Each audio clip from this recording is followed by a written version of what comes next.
Bonsoir à tous, aujourd'hui une rapide vidéo pour vous expliquer la différence entre un cosmétique biologique, naturel et clean, parce que ça n'a pas franchement grand chose à voir l'un avec l'autre.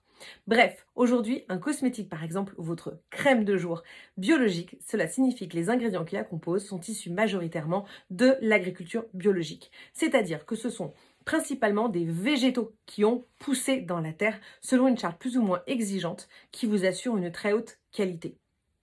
Cela peut être aussi un produit issu du monde animal, comme les produits de la ruche, le miel, la cire d'abeille, etc., qui ont été produits aussi selon une charte biologique. En tout cas, cela exclut forcément une grosse partie de votre produit, qui est en fait l'eau qui la compose, qui peut représenter jusqu'à 70% de la formule, et oui, et qui n'est donc pas labellisable puisqu'elle n'a pas poussé dans la terre.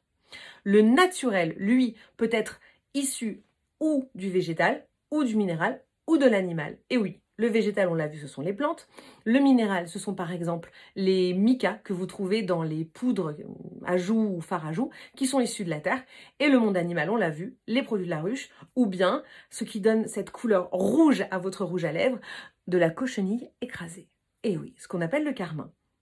Le végétal, et en général ce qu'on va rechercher le plus, mais les autres sont aussi très importants, il faut le savoir.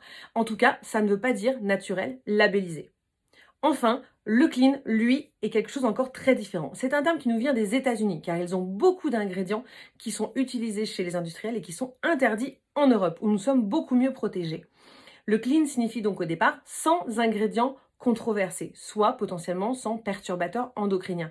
Ces perturbateurs qui viennent un peu contrarier les messages hormonaux et qui peuvent être potentiellement facteurs de problèmes de santé. Aujourd'hui, ces perturbateurs endocriniens sont interdits normalement dans nos formules, mais certaines études démontrent au fur et à mesure qu'on en découvre de plus en plus.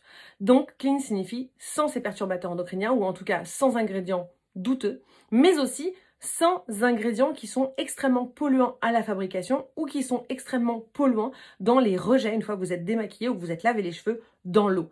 Les silicones par exemple, qui sont neutres pour le corps humain, on ne sait pas ce qu'elles deviennent quand elles sont rejetées dans les eaux. Et potentiellement, elles sont tellement petites qu'on ne les voit pas, donc on pense que ça n'est pas un problème. Il faut bien pourtant qu'elles stagnent quelque part. Voilà, vous savez donc maintenant que le clean n'est pas forcément bio, que le bio n'est pas forcément clean, que le naturel n'est pas forcément bio, bref, vous avez compris que ça n'avait rien à voir. Si vous avez des questions, n'hésitez pas à vous les poser en dessous et je vous répondrai avec plaisir. À bientôt.